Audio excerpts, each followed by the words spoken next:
សូមលោកអ្នកនាងអញ្ជើញចុចពាក្យថា like បន្ទាប់មកទៀតចុចលើពាក្យថា subscribe និងជ្រើសរើសយកពាក្យថា all ពាក្យទៅខាងប្រធានបទហើយប្រធានបទនេះអាចនឹងទូរទស្សន៍ព្រះទូតយកទៅចាក់ផ្សាយសារថ្មីម្ដងទៀតព្រោះកាត់យកត្រឹមសន្លេងអាត្មានិយាយពីរឿងហ៊ុនម៉ាណែតជាពន្លកទំពាំងស្អុយហ៊ុនម៉ាណែតជាពន្លកទំពាំងស្អុយយើងក្រឡេកមើលរឿង3យ៉ាងរឿងទី1គឺហ៊ុនម៉ាណែតប្រើភាសាប្រមាថជនរួមជាតិរបស់ខ្លួនអួតហួសមៀតដោយឪពុករបស់ខ្លួនត្រង់ថាអ្នកធ្វើដំណើរមកប្រជុំទៅស្ទះចរាចរណ៍ដែលអត់អ្នកចូលរួមប្រជុំគេថាស្ទះចរាចរណ៍ហ៊ុនម៉ាណែតគេថានោះហើយសេដ្ឋកិច្ចខ្មែររីកចម្រើនតែសេដ្ឋកិច្ចខ្មែរវាវិញនឹងស្ទះចរាចរណ៍មកពីផ្លូវតូចស្ទះចរាចរណ៍មកពីច្បាប់ចរាចរណ៍អន់ស្ទះចរាចរណ៍មកពីមនុស្សខ្វះការគោរពច្បាប់ចរាចរណ៍ឬក៏ស្ទះចរាចរណ៍មកពីខ្មែររីកចម្រើន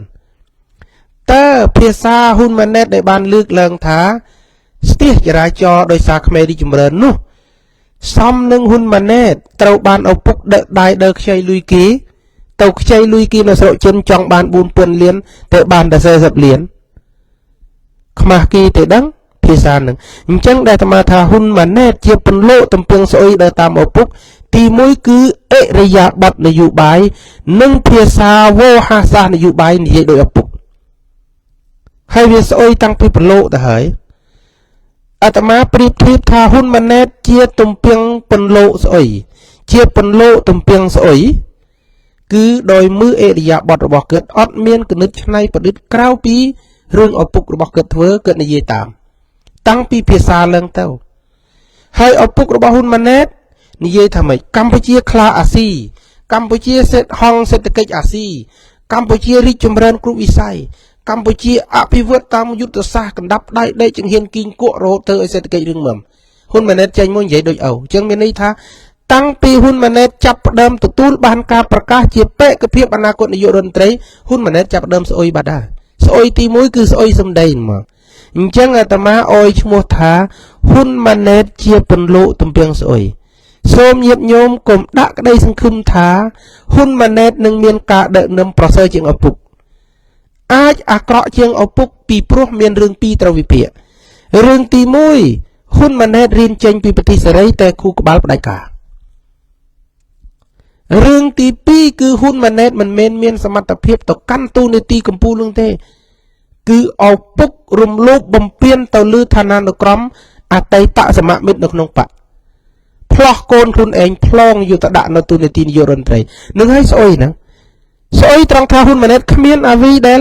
ប្រសើរជាងអ្នកនទីទេបើគ្មានការតងតាមជើងខក៏ហ៊ុនម៉ាណែតមិនអាចក្លាយទៅជាបេក្ខភាពនាយករដ្ឋមន្ត្រីទេអានឹងកត្តានឹងប្រកាសដែលយើងមើលឃើញគ្រប់គ្នាមិនមែនជាការចោទប្រកាន់អីទេនឹងកត្តាទី1កត្តាទី2នៅពេលដែលហ៊ុនម៉ាណែតបានក្លាយជាបេក្ខភាពនាយករដ្ឋមន្ត្រីកត្តាទី2ណាពេលដែលហ៊ុនម៉ាណែតបានក្លាយជាបេក្ខភាពនាយករដ្ឋមន្ត្រីអនាគត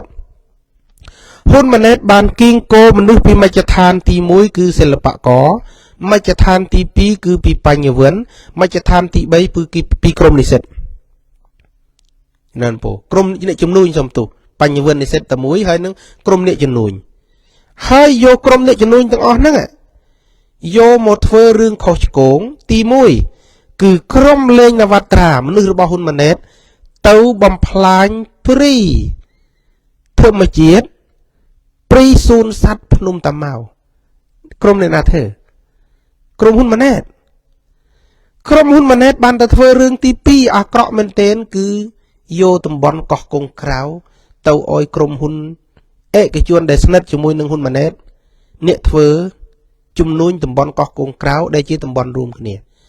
ក្រុមរបស់ហ៊ុនម៉ាណែតដែលបានទៅប្លន់យកតំបន់មួយចំនួននៅគិរីរម្យនិងកំពង់សោមកាលពីពេលថ្មីនេះអញ្ចឹងហ៊ុនម៉ាណែតចេញមកសំទោសដើម្បីច្រឡំហ៊ុនសែនហ៊ុនម៉ាណែតចេញដេប៉ាម៉ូនេះគឺជាគីឡូស្អុយហ៊ុនម៉ាណែតថ្លឹងប្រហុកហ្មងថ្លឹងមកស្អុយហ្មងហើយក្រៅពីនោះយើងឃើញ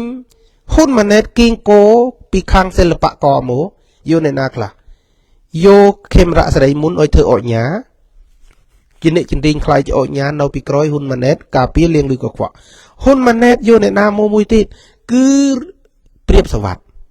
vô priệp sờ vặt tập planh ấy lúc băng tầm mô rập rôi hecta chui cà pía bạo hun mà nét thấy nhỉ chẳng phần lộ tụm piang soi đó hun mà nét chanh múa cứ khmiên cái nước này bứt cao bị đỡ tam cún dụ bài bục thì pí cứ hun mà nét chập đâm kinh côm đưa vô tỏi thơm bừa cọ krom này xét bay như vân từ rừng smok krok ỏi krom này chúng nuôi từ chui đôi bùng plan chiết luôn ấy dân ta hun mà nét sơ ấy miên chuẩn lấy ấy đây hun mà nét sơ sơ chiêng ở bục ai cọ chiêng ở bục đồ bọc tiền hơi dương mưa kem rạ sấy mun nâng priệp sờ vặt đều từ tu ban ca cơm trộn bát chân đinh đồ bọc là bay men tên tăng ពីឆ្នាំ2020តើព្រៀបសវត្តគូលក់ខ្លួនបណ្រើជនបដិការទៅលុបបឹងនៃសម្បត្តិរួមរបស់ជាតិទេបើព្រៀបសវត្តមិនមែនជាមនុស្សលក់ខ្លួនឲ្យត្រកូលហ៊ុនណាតែព្រៀបសវត្តអាចបានដីសម្បត្តិនៅតំបន់បឹងតមុរៀបរយហេតាយកមកធ្វើជាកម្មសិទ្ធិឯកជនទេអត់អាចទៅរួចទេខេមរៈស្រីមុនអាចទៅយកបឹងតមុបានមកធ្វើកម្មសិទ្ធិទិលខ្លួនទេតរួចទេបើគ្មានហ៊ុនសែននៅក្នុងក្រោយខ្នងបើគ្មានហ៊ុនម៉ាណែតនៅក្នុងក្រោយខ្នងអេគីបរបស់ហ៊ុនម៉ាណែតគឺគេធីបពួកចាស់អត់ប្រើគេអត់ប្រើដូចជាក្រុមមិត្តវែងជាងវុនគេអត់ប្រើដូចជាក្រុមតាអាឈឹមខំវាសនាហៅអាឈឹមគឺឈឹមផលពីរុនចំណេះពោចឹងគេអត់ប្រើទេក្រុមហ៊ុនម៉ាណែតគេសាងអេគីបថ្មីគេបង្កើតអេគីបថ្មីមួយមកគេបង្កើតអេគីបថ្មីមួយមកដើម្បីរោសេដ្ឋកិច្ចទៅចិញ្ចឹមអំណាចគ្រួសាររបស់គេគឺគេកាត់ត្រើបរឹតឲ្យបុគ្គលឯកជនរលុយចិញ្ចឹមអំណាចរបស់គេដូចជាករណីទាញខេមរៈស្រីមុននឹងព្រៀបសវត្តសំណួរសួរថាតើក្មេងអ្នកស្នេហាជាតិនៅបន្តគំត្រួតខេមរៈស្រីមុននឹងព្រៀបសវត្តតទៀតទេបើញាតិញោមជនរួមជាតិខ្មែរបន្តគំត្រួតព្រៀបសវត្តនឹងខេមរៈស្រីមុនណាស្មើនឹងបណ្ដោយឲ្យគេបំផ្លាញបឹងធម្មជាតិរបស់ជាតិបឹងតមុនឹងតែម្ដងដល់ពូឥឡូវតាមអស់ថ្មទៅរផេងយើងបានចប់ទេតាមមើលឡៃវិញឆ្ងាយពីរឿងខាងក្រៅអត់ប្រយោជន៍ច្រើនពេកឡូវអស់ថ្មទៅដាក់ថ្មបន្តិចសិនសល់ 20% អាចនិយាយបានតិចទេពូអញ្ចឹងអាចនឹងមិនច្រើនទេស្ដាយដែរឆាប់អស់ថ្មហ្នឹងឯងអញ្ចឹងក្រោយពីព្រៀបសវត្តនឹងខេមរៈសេរីមុនคล้ายទៅជាមនុស្សលៀងលួយឲ្យហ៊ុនម៉ាណែតតើឃើញថាខេមរៈសេរីមុននិងព្រៀបសវត្តបានបំផ្លាញស្អីខ្លះសម្បត្តិរបស់រដ្ឋហ្នឹងដែលជាកម្មសិទ្ធិរួមត្រូវមានការចែករំលែកស្មើគ្នាផលប្រយោជន៍នឹងយកទៅបណ្ដិតប្រជាពលរដ្ឋប៉ុន្តែយើងអត់បានយើងបានតែមនុស្សជួយលៀងលួយឲ្យក្រុមហ៊ុនម៉ាណែតហ្នឹងរឿងអាក្រក់ទី3ដែលក្រុមហ៊ុនម៉ាណែតបានធ្វើគឺបង្កើតក្រុមជំនួញគ្រឿងញៀនហើយនឹងគ្រឿងស្រវឹងគ្រឿងញៀននិងគ្រឿងស្រវឹងតាបារីក៏គ្រឿងញៀនដែរហើយហ៊ុនម៉ាណែតនៅពីក្រោយស្រាបៀរទាំងអស់តែហ៊ុនម៉ាណែតចង់បានអីអ្វីដែលហ៊ុនម៉ាណែតចង់បានណាចម្លើយហ៊ុនម៉ាណែតចង់បានអំណាចតត្រកូលហ៊ុនម៉ាណែតចង់បានលុយហ៊ុនម៉ាណែតចង់បណ្រើបរទេសដោយឪពុកហើយដើម្បីឲ្យបានគឺហ៊ុនម៉ាណែតត្រូវធ្វើជំនួញខុសតម្រាពុទ្ធសាសនាមច្ឆាជីវៈការចិញ្ចឹមជីវិតខុសហើយហ៊ុនម៉ាណែតក្នុងឋានៈជាអ្នកដឹកនាំប្រទេសផងនឹងក្លាយជាអនាគតនាយករដ្ឋមន្ត្រីផងតើកើតគូធ្វើមច្ឆាជីវៈគូប្រព្រឹត្តខុសទេអញ្ចឹងបានអាត្មាមើលដំណើរហ៊ុនម៉ាណែតគឺចាប់ដើមខុសគ្រប់ទម្រង់មករហូតដល់អាត្មាអាចដាក់ប្រធានបទអុយថាហ៊ុនម៉ាណែតគឺជាប្រភេទពន្លកទំពាំងស្អុយដែលខ្មែរគ្រប់គ្នាគុំដាក់សេចក្តីសង្ឃឹមនៅលើហ៊ុនម៉ាណែតហ៊ុនម៉ាណែតអត់មានសមត្ថភាពធ្វើអីបណ្ដៃជាតិទេបើសិនជាហ៊ុនម៉ាណែតចង់ដើរឲ្យខុសគន្លងឪពុកគឺហ៊ុនម៉ាណែតមិនត្រូវធ្វើរឿងស្មោកគ្រោកលុបបឹងជួញដូរគ្រឿងញៀននៅពីក្រោយស្រាបៀរនៅអីចឹងឯងហ៊ុនម៉ាណែតត្រូវធ្វើខ្លួនឲ្យស្អាតជាងឪពុកបន្តិចហ៊ុនម៉ាណែតអាចនឹងមានឧបសគ្គទី1ក្រោយពីអត់ឪពុកគឺគេស្អប់ត្រកូលនឹងសពថ្ងៃគេស្អប់ប៉ុន្តែគេមិនហ៊ាននិយាយខ្លាចអំណាចឪពុកដូច្នេះហ៊ុនម៉ាណែតចង់មានសមត្ថភាពទៅពីឋានណាក៏ដោយក៏អាចនឹងពុះពៀឧបសគ្គដែលឪពុកសាងទុកនឹង ពិបាកពុះពៀនណា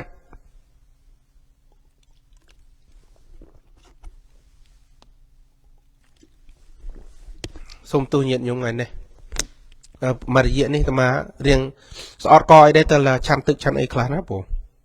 ហើយមិនចង់ធ្វើទេពេលខ្លះឡាយទៅផឹកទឹកមើលទៅដូចជាតន្ត្រីដូចជាកបីមិនទេបងប៉ុន្តែវាធ្វើម៉េចយើងវាត្រូវតែថេរសាអំពងកអញ្ចឹងចំណុចទី3ហ៊ុនម៉ាណែតបានធ្វើខុសរួមដៃគ្នាជាមួយនឹងឪពុកក្នុងដំណើរទៅស្រុកចិនជាមួយគ្នាបញ្ជាឲ្យលុបប្រពន្ធផ្សព្វផ្សាយហ៊ុនម៉ាណែតបានធ្វើខុសរឿងទី2គឺសហការជាមួយប្អូនបង្កើតរបស់ខ្លួនបង្កើត Cyber Room ដើម្បីវាយប្រហារអ្នកប្រើប្រាស់បណ្ដាញសង្គម Facebook នេះសិតតែរឿងរបស់ហ៊ុនម៉ាណែតទាំងអស់ដែលហ៊ុនម៉ាណែតធ្វើអញ្ចឹងបើដំណើរហ៊ុនម៉ាណែតចាប់ផ្ដើមចេញជំហានទី1ខុសទៅហើយនោះតើញាតិញោមជនរួមជាតិពុទ្ធបរិស័ទគូជឿទេថាអនាគតនាយករដ្ឋមន្ត្រីនឹងដឹកនាំបានល្អសម្រាប់ជាតិយើងហ៎ប្រហែលជាមិនមែនជានាយករដ្ឋមន្ត្រីរបស់យើងទេហ៊ុនម៉ាណែតមិនមែនជានាយករដ្ឋមន្ត្រីរបស់យើងទេសូមគុំសង្ឃឹមណែនេះអាត្មាវិភាគថាហ៊ុនម៉ាណែតជាបន្លុទំពាំងស្អុយរៀបរាប់ប៉ុណ្ណេះនៅមានច្រើនសាច់រឿងទៀតដែលយើងបន្តរៀបរាប់តទៅទៀតហើយដើម្បីបង្ហាញថាហ៊ុនម៉ាណែតជាបេក្ខភាពនាយករដ្ឋមន្ត្រីដែលមានការច្នៃប្រឌិតនិងគូក្បាលសេរីនិយមដែលរៀនទៅពីប្រជាធិបតេយ្យណារៀនទៅពីប្រទេសជាធិបតេយ្យណាគូតែជួយកឹះខ្នងឪពុករបស់ខ្លួនថាពុកមិនគួរលុប VOD ទេបើពុកលុប VOD ដូចជាលុបអនាគតរបស់កូនអញ្ចឹងហ៊ុនសែនលុប VOD នៅពេលដែលដកដៃកូនទាំង3ដាក់រូបថតកូនទាំង3បង្ហាញនៅលើ Facebook របស់ខ្លួនណាគឺហ៊ុនសែនចង់ប្រាប់គេថាអាកូន2ដែលដើរតាមអញណានឹងធ្វើដូចអញដដែលអញ្ចឹងកុំស្រមៃថាហ៊ុនម៉ាណែតនិងហ៊ុនម៉ានីនឹងคล้ายទៅជាធនធានសង្គមជាមេដឹកនាំជាតិយើងល្អទៅក្នុងពេលអនាគតគ្មានទេព្រោះហ៊ុនសែនពេញជ្រាបគណិតដូចខឹមវាសនាពេញជ្រាបការជាបញ្ចោក្នុងប្រព័ន្ធនយោបាយរបស់គេអញ្ចឹងហើយកុំថាបណ្ឌិតហ៊ុនម៉ានីបណ្ឌិតហ៊ុនម៉ាណែតហ៊ុនម៉ាណែតមានប្រពន្ធបណ្ឌិតអ្នកនៅជុំវិញខ្លួនហ៊ុនម៉ាណែតប្រពន្ធបណ្ឌិតក៏ដោយប៉ុន្តែលទ្ធិខ្មៅងងឹតបណ្ឌិតក៏មិនអាចបំភ្លឺបានដែរបើបណ្ឌិតអាចបំភ្លឺបានស័កសមនឹងបណ្ឌិតអុយយោបល់ឲ្យហ៊ុនសែនលុប VOD ចោលហ្នឹងពូចំណុចនេះហើយដែលអាត្មាចង់ដាស់ស្មារតីឲ្យញាតិញោមបានជ្រាបថាសូមកុំសង្ឃឹមលើត្រកូលហ៊ុនថាអាចការពារជោគវាសនាជាតិយើងបានមានតែធ្វើពហិការឈប់គំត្រូលបពុត្រកូលហ៊ុនទេដែលយើងអាចដោះស្រាយបញ្ហាជាតិយើងបានសូមបញ្ចប់ប្រធានបទទី1នេះប៉ុណ្ណេះវិលទៅប្រធានបទទី2ដោយករណីអស់ថ្មហ៊ុនសែនប្រើអារម្មណ៍ជាមីជនផ្ដាច់ការបញ្ជាបិទវិទ្យុផ្សាយសម្លេងប្រជាធិបតេយ្យ VOD តាមទំនឹងចិត្តមូលហេតុមាន3សំខាន់សិតតែ3ហើយអាត្មានិយាយមូលហេតុទី1ហ៊ុនសែនព្យាយាមបំផ្លាញប្រព័ន្ធប្រជាធិបតេយ្យតាំងពីខែវិច្ឆិកាឆ្នាំ2017ដោយក្តីសង្ឃឹមថាឫសគល់នៃប្រជាធិបតេយ្យដែលកើតឡើងតាមរយៈការស្ដាប់និងរយៈការមើលនេះណាប្រព័ន្ធផ្សព្វផ្សាយគឺជាការបណ្ដុះពុទ្ធិហ៊ុនសែនស្រមៃថាប្រជាធិបតេយ្យស្លាប់ហើយតែប្រជាធិបតេយ្យនៅរស់រវើកដដែលហើយហ៊ុនសែនក្រោយពីរំលាយគណៈបកប្រជាធិបតេយ្យគឺគណៈបកសង្គ្រោះជាតិថានឹងបានដេកលក់ស្រួលប៉ុន្តែហ៊ុនសែនអត់បានដេកលក់ស្រួលទេខ្មោចប្រជាធិបតេយ្យនៅលងគ្រូសាហ៊ុនសែនដដែលហើយដំណាក់កាលចុងក្រោយនេះហ៊ុនសែនបានធ្វើរឿងស្មោកគ្រោក2ដែលមិនអាចអនុគ្រោះបានហើយហ៊ុនម៉ាណែតនៅជាមួយឪពុកអនុញ្ញាតឲ្យធ្វើរឿងហ្នឹងរឿងទី1គឺព្យាយាមរឹបអូសយកទ្រព្យសម្បត្តិ3រឿងសុំទោសមិន2ទេ3រឿងទី1គឺព្យាយាមរឹបអូសយកទ្រព្យសម្បត្តិរបស់លោកសំរងស៊ីនិងវ័យកន្តិចទីស្នាក់ការគណៈបកសង្គ្រោះជាតិអាហ្នឹងរឿងស្មោកគ្រោកណាបើហ៊ុនម៉ាណែតចង់ខ្លាយទៅជានាយករដ្ឋមន្ត្រីល្អទៅពីអនាគតគូនិយាយជាមួយឪពុកកុំឲ្យធ្វើអាហ្នឹងព្រោះការឈឺចាប់នឹងជាមរតកតដល់កូនណាហើយបើពុកចង់ឲ្យខ្ញុំហ៊ុនម៉ាណែតធ្វើនាយករដ្ឋមន្ត្រីពុកអង្គធ្វើអាហ្នឹងឯងតែហ៊ុនម៉ាណែតគ្មានកំណត់ទេរឿងអស់ហ៊ុនម៉ាណែតគ្មានកំណត់ធ្វើរឿងអស់ហ្នឹងឯងច្រើនពុករឿងទី2គឺហ៊ុនសែនបញ្ជាតុលាការតេលេកាដុល្លារឲ្យរឹតកសុនឆៃប្លន់យកទ្រព្យសម្បត្តិរឿងទី3គឺហ៊ុនសែននិងហ៊ុនម៉ាណែតបានព្យាយាមរឹបអូសនិង បំផ្លាញឆន្ទៈនយោបាយរបស់កងគឹមរហូតលាលែងចេញពីឧត្តមទីប្រឹក្សាគណៈបកភ្លឹងទីននិងរូបអូសយោត្រិបកងគឹមបន្ទាប់មកទៀតហ៊ុនសែនបានធ្វើរឿងទី4ថ្មីនេះជាមួយនឹងហ៊ុនម៉ាណែតគឺចាប់លោកថៃសិដ្ឋាដាក់គុកហ៊ុនសែនធ្វើប៉ុណ្ណឹងសង្ឃឹមថាចរន្តជាទីតៃងើបស្រាប់តែភ្លើងទៀនផ្ទុះនៅខេត្តសៀមរាបជាង 10000 នាក់ភ្លើងទៀនផ្ទុះនៅសៀមរាបជាង 10000 នាក់ទើបធ្វើឲ្យហ៊ុនសែនមានការភ័យខ្លាចដោយសារយើងមើលឃើញថាពេលដែលសន្ទុះភ្លើងទៀននៅខេត្តសៀមរាបហ្នឹងគឺមានអ្នកចូលរួមជាង 10000 នាក់ហើយមានវិទ្យុ VOD នៅទីនោះដែរហ៊ុនសែនភ័យអាហ្នឹងអញ្ចឹងហ៊ុនសែនភ័យរឿង VOD ផ្សាយពីបញ្ហាហ៊ុនម៉ាណែតយកលុយទៅជួយទូគី$10,000រំលោភទូនាទីនាយករដ្ឋមន្ត្រីហ្នឹងណាខឹងមធ្យមដែរខឹងងុំគឺរឿង VOD ជួយផ្សាយអ្នកប្រជាធិបតេយ្យនឹងហ៊ុនសែនចង់សម្លាប់សង្គ្រោះជាតិមកហ៊ុនសែនថាសង្ឃឹមតអស់ឬបំផ្លាញចរន្តនិងធនធានមនុស្សរបស់អ្នកប្រជាធិបតេយ្យក្នុងគណៈបកភ្លឹងទីនហ៊ុនសែនសង្ឃឹមថារលាយប៉ុន្តែស្រាប់តែនៅសៀមរាបកាលពីថ្ងៃ11កន្លងទៅគឺសៀមរាបជាង 10000 នាក់នៅទីនោះហើយ VOD មានវត្តមាននៅទីនោះហ៊ុនសែនភ័យរឿងអស់ហ្នឹងអញ្ចឹងត្រូវយកកូនលេសតូចមួយហ៊ុនសែនយករឿងតូចធ្វើរឿងធំនិងដោះស្រាយរឿងតូចទុកអាធំទន្លើបស្មោកគ្រោករបស់ជនបដិការគឺធ្វើយ៉ាងដូច្នោះនៅពេលហ្នឹងហ៊ុនសែនចាប់ផ្ដើមដាក់អសានអាវ៉ាតឲ្យ VOD រយៈពេលតែ72ម៉ោងឯងត្រូវសុំទោសហើយ VOD ព្យាយាមផ្ដល់សម្បត្តិលើកទី1ថាសុំសោកស្ដាយហ៊ុនសែនអត់ចង់បានទៀតព្រោះចរិតជាជនពាលទើបតែប្រើពាក្យសុំទោសនៅពេលដែលខ្លួនអត់មានទោសនៅក្នុងសង្គមហ៊ុនសែនណាអ្នកគ្មានទោសក៏អាចមានទោសបានដែរស្រេចនឹងមិត្តរបស់ហ៊ុនសែនអោយសុំទោសហ៊ុនសែនទាំងខ្លួនគ្មានទោសហើយហ៊ុនសែនធ្វើចរិតនឹងអារម្មណ៍ជាជនផ្ដាច់ការខឹងសម្បាបង្ហោះមកយប់2ដងរហូតដល់ចុងក្រោយថាទុកពេលឲ្យ44ម៉ោងមិនទាន់ដល់24ម៉ោងផងអ្នករត់តាមបែបជនផ្ដាច់ការចេញសេចក្តីសម្រេចពីក្រសួងព័ត៌មានលុបអាជ្ញាប័ណ្ណរបស់ VOD រឿងធំណាស់ក្នុងចំណុចហ្នឹងគឺហ៊ុនសែនខ្លាចចរន្តប្រជាធិបតេយ្យរស់រវើកដោយសារមានវិទ្យុឯករាជ្យខ្លាចណាស់ហ៊ុនសែនខ្លាចចំណុចហ្នឹងមែនទែនហេតុដូច្នេះយើងក្រឡេកមើលហ៊ុនសែនថាខ្លួនឯងបាក់ខ្លាំងមានអ្នកគាំទ្រ 83% មិនក៏ខ្លាចម្លេះគ្រាន់តែពន្លឺអំពិលពេកពន្លឺក្អាត់សន្លេងក្អាត់ក្នុងក្អមដែលខ្លួនឯងធ្លាប់ប្រមាថគេមិនបានដល់ដំណាក់កាលខ្លាចក្អាត់ក្នុងក្អមពន្លឺអំពិលពេកអញ្ចឹងខ្លាចដល់ហូរប្រមាណអញ្ចឹងហើយចេះតែអួតថាំងពួកអ្នកឯងធ្វើប៉ុណ្ណឹងមិនអាចឈ្នះខ្ញុំបានទេដោយសារធ្វើអញ្ចឹងបានចេញគីមួយជីវិតអ្នកណាចេញប្រកាសអ្នកដែលចេញគឺហ៊ុនសែនចេញពលរដ្ឋខ្មែរមិនសង្គ្រោះជាតិចេញគណៈបកអ្នកប្រជាធិបតេយ្យចេញហ៊ុនសែនអ្នកចាញ់ព្រោះគ្រាន់តែគេមានការគាំទ្រអូឡារឹកក៏ឯងព្យាយាមកាត់ឬគេក៏វត្តចូលដែរអញ្ចឹងឆ្លើយតបទៅជាមួយនឹងប្រធានបទទី1ថាហ៊ុនសែនជាពន្លកទំពាំងស្អុយបើសិនគិតចង់បង្ហាញថាគិតជាបេក្ខភាពល្អគិតចាប់ផ្ដើមធ្វើការសាងកិត្តិយសពីឥឡូវសុំពុកផ្ដល់ VOD មកវិញកុំធ្វើអញ្ចឹងបើពុកធ្វើហ្នឹងគឺធ្វើអត្តឃាតខ្ញុំបេក្ខភាពនាយករដ្ឋមន្ត្រីស្លាប់តាំងពីទឹកទី1ឲ្យពុកខ្ញុំពុកអ្នកសម្លាប់ខ្ញុំតែម្ដងតែហ៊ុនម៉ាណែតគ្មានកំណត់តែមកនៅតែអះអាងថាហ៊ុនម៉ាណែតគ្មានកំណត់មិនអាចដើរតាមផ្លូវជោគជ័យបានទេហ៊ុនម៉ាណែតហ្នឹងនេះជាចំណុចទី1ដែលអាត្មាចង់លើកថាហ៊ុនសែនបានធ្វើចំណុចទី2មូលហេតុអ្វីបានហ៊ុនសែន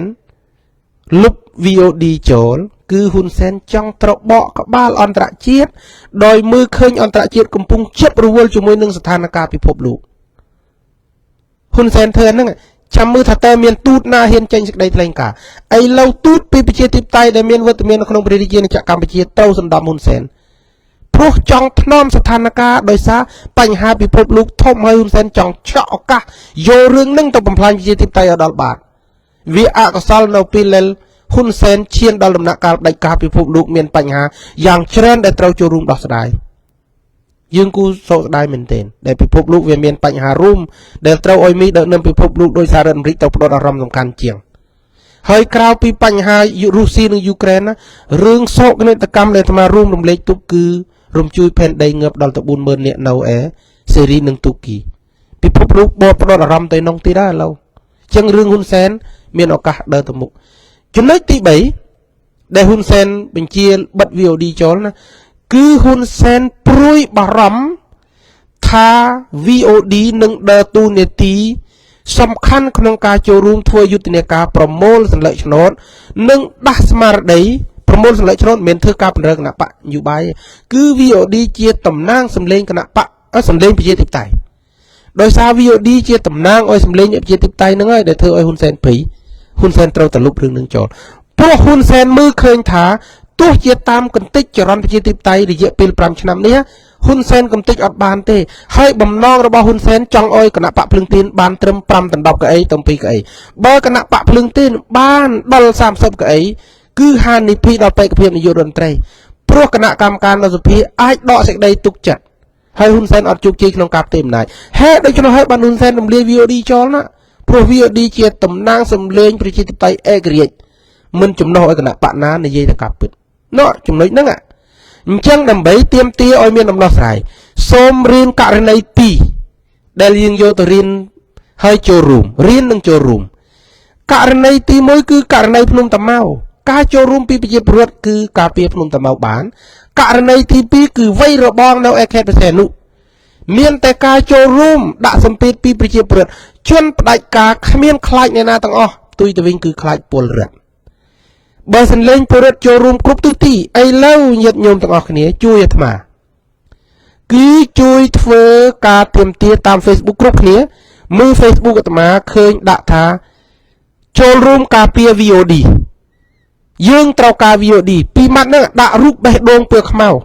ហើយសរសេរ VOD នៅលើបេះដូងពើខ្មៅទាំងអស់គ្នា campaign ចង់បាន VOD មកវិញ VOD មិនមែនតំណាងគណៈបកភ្លើងទៀនឬសង្គ្រោះជាតិទេ VOD ជាតំណាងសម្លេងប្រជាធិបតេយ្យរបស់ខ្មែរប្រុសស្រីមួយនគរអញ្ចឹងបើញាតិញោមចង់បានការផ្លាស់ប្ដូរមួយវិជ្ជមានតាមបែបប្រជាធិបតេយ្យសេរីដោយសហរដ្ឋអាមេរិកសូមចូលរួមទាំងអស់គ្នាចាប់ផ្ដើមបង្ហោះសារយើងត្រូវការ VOD យើងការពារ VOD បើយើងហ៊ានចូលរួមចំណែកប៉ុណ្ណឹងដំណោះស្រាយនឹងមានតែបើយើងនៅស្ងៀមអោយគេជិះជឿន VOD តាមពើចិត្តថ្ងៃក្រោយដោយកែមលៃនិយាយថាអ្នករាល់គ្នាគូគង់តែនឹងរងគ្រោះក្រិនតែមិនទាន់ដល់ពេលឥឡូវ